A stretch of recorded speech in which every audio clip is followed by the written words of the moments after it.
व्यर्थ ना सुनने का अभ्यास बनाइए। ये अभ्यास से हो जाता है।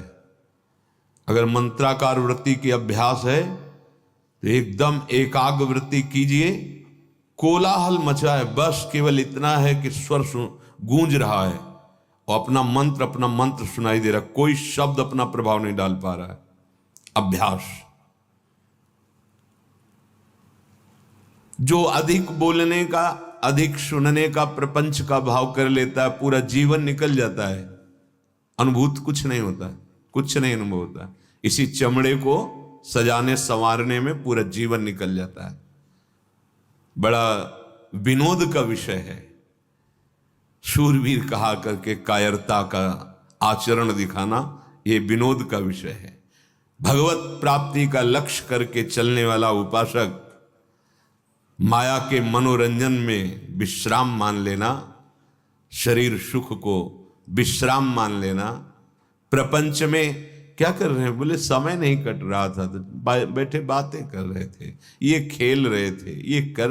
समय यहां कम पड़ता है। समय उपासक को, उसको लगता है कि और समय बढ़ जाए, और अधिक साधन करूं, निरंतर और नाम जप करूं। श्रवणनी और कथा नहीं सुनी हो, रसना और न गई हो। कानों से भगवत चर्चा किसे, श्रवण फुटो जो अन सुनो। कहां हमारी स्थिति है? बहुत प्रपंच में राग हो गया है, प्रपंच कथन में, प्रपंच श्रवण में। और सिद्धावस्था कैसे मिलती है? बोले श्रवणनी और कथा नहीं सुनी हो, रसना और न गए। ग्राम्य कथा, विषय कथा, राज कथा नहीं, नहीं, भगवत कथा, केवल भगवत कथा, वही गान करना, वही श्रवण करना। जीव अपनी तरफ प्रमाद किए हुए है, संयम में रखो इसको। बहुत ही दुष्ट स्वभाव बनती चली जा रही। ये खाना, ये खाना, ये खाना, कभी नहीं अगा रही। ये नहीं आ रहा कि जब लिखा है राधा नाम सुधा रसम, तो मुझे क्यों नहीं सुधा रस, अमृत रस का अनुभव क्यों नहीं हो रहा? ये कभी चाह नहीं पैदा हो रही। हाँ, आज ये समोसा चटनी, आज ये पदार्थ, आज ये पदार्थ, इस दुष्ट को बढ़ावा देते चले जा रहे हैं। रसेंद्री को प्रमाद युक्त मत कीजिए। उपासक यदि सिद्धावस्था में पदार्पण करने का निश्चय बना लिया है तो रसेंद्री को प्रमाद से बचाइए, जीव को संयम में कीजिए। उचित सात्विक भगवत समर्पित आहार, अल्पाहार। किसी को अपनी आंतरिक वृत्ति का परिचय मत दीजिए जब तक भगवदाकार वृत्ति ना आ जाए। उठती है अपनी बात बताने के लिए अंदर से लहर, उसका दमन करो, दबा दो उसे और शमन करो, अंदर ही शांत कर लो। हम वहां गए थे, ये कि हम आज सत्संग में ये बात पकड़ी, हम तो ऐसा साधन कर, बड़ा आनंद आता है हमें तो। जहां माला लिया बस आनंद आता। तुम बोल पाते? नहीं आया, तभी आप बोल पा रहे। जब तक भगवदाकार वृत्ति ना हो जाए तब तक अपनी आंतरिक वृत्तियों को दबाओ, दमन करो, शमन करो अंतर में ही। सावधान दृष्टि रखो आत्म कल्याण के लिए। जहां तक हो सके तहां तक ऐसे लोगों से बात ना करो जो दुनिया की बातें तुम्हें बताते हैं। दुनिया के विषय में हमें नहीं जानना, दुनिया के मालिक के विषय में जानना है। ये जो परनिंदा करने वाले स्वभाव वाले हैं, वो बड़े भाग्यशाली साधक है जिनको ऐसे लोगों का दर्शन, संभाषण, संग नहीं मिलता। बड़े भाग्यशाली है। देखो, अगर आप श्री जी की आज्ञा में हो तो आपको ऐसा अवसर ही नहीं है। सत्संग सुने अपने अपने कमरे में, अपनी अपनी दिनचर्या में, बाहर जाना ही नहीं है। अपने ठाकुर के नाम रूप लीला धाम से रति करो। बाहर गए, रास्ते में मिले, दंडोत या राधे श्याम, शुरुआत यहां से होगी, फिर परिचर्चा, फिर परनिंदा, पहुंचे ठाकुर जी के दर्शन के लिए, वहां से भी पकड़ के कोई दोस्त दर्शन, फिर आए, वही सब मन को गंदा करते। नहीं तो श्री धाम वृंदावन बहुत जल्दी आनंद का अनुभव हो जाए। विषयासक्त पुरुष जब तुम्हें सम्मान देने लगे तो तुम्हें अंदर अंदर जलन होनी चाहिए और दुर्भाग्य का अनुभव होना चाहिए। देखो सतमार्ग क्या है, भाग्य का अनुभव होना चाहिए। देखो सतमार्ग क्या है, सम्मानम कल्याति घोर गरलम नीचापमानम सुधा श्री राधा मुरलीधरो भज सके वृंदावन माते। सबके चरणों में तृणादपि सुनीचेन, कब बनोगे, कब आएगा, सबके चरणों में। अहो आश्चर्यमयी बात, वो संसार का वेश धारण किए हुए साष्टांग लूटा हुआ है, कितनी अपार श्रद्धा है। और हम श्रद्धा के मार्ग के पथिक होकर के सर भी नहीं झुका सकते। हमको ये गर्व है कि हम विरक्त हैं। काहे से विरक्त है?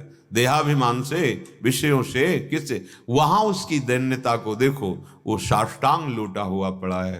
केवल आपको इस भाव से ये भगवान के दास हैं, तो आप अपने भगवान को नहीं पहचान पा रहे, उस रूप में कोटिशाह उनके चरणों में दंडवत है। कहीं छू न जाए किसी का प्रणाम, नमस्कार, वंदना, स्तुति, ये कहीं हमारे हृदय को स्पर्श न कर ले, नहीं तो मलिन कर देगी पक्का। विषयासक्त पुरुष द्वारा किया हुआ सम्मान यदि स्वीकार करते हो तो तुम्हारा दुर्भाग्य है।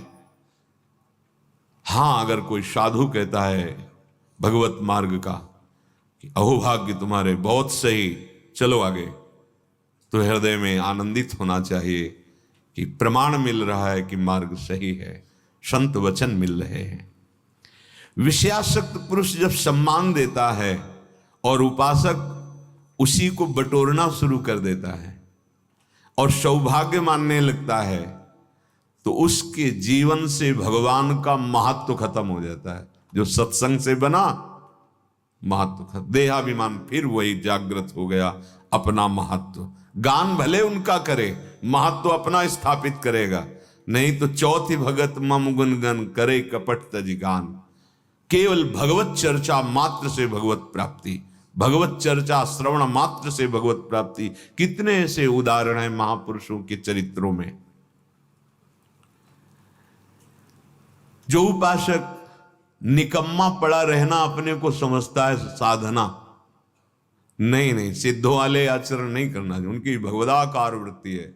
वो खड़े हैं या पड़े हैं, चल रहे हैं या खा पी रहे हैं, या विषयी पुरुषों के बीच में भी बैठे, कोई फर्क नहीं पड़ता।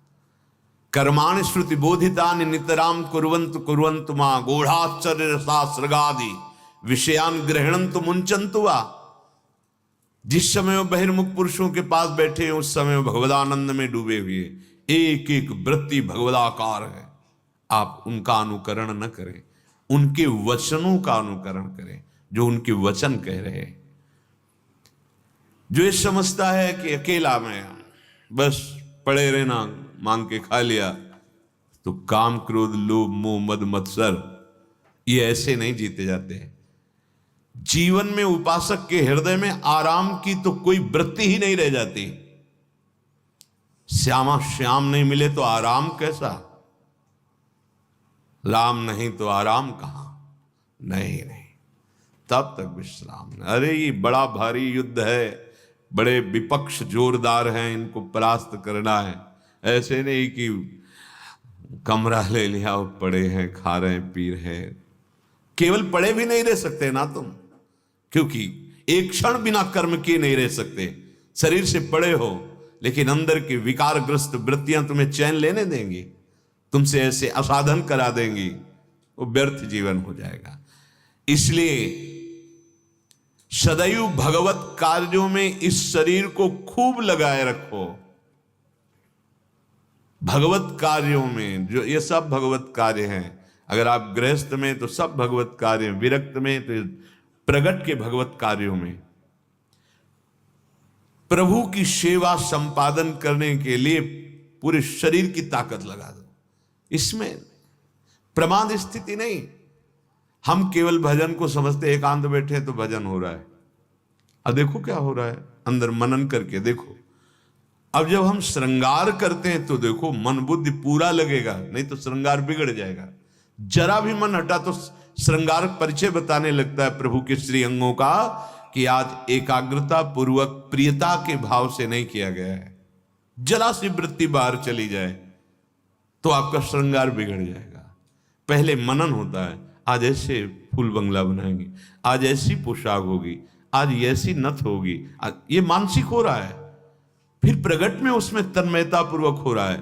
परम सिद्ध वर्तमान में भगवदानंद की अनुभूति करने का बहुत प्रबल साधन मिल गया, और यही सिद्धावस्था का अनुभव करा देगा कि जो कर रहे हो ये परम सिद्ध वस्तु है। इसलिए उपासक भगवत प्राप्ति के लिए ये 4 बातें जीवन में बहुत ध्यान पूर्वक, पहला निरंतर नाम जप, दूसरा सत्संग। सत्संग बहुत बड़ी प्रेरणा देता है हमें भगवत प्राप्ति की। असत आचरणों की त्यागने की सामर्थ्य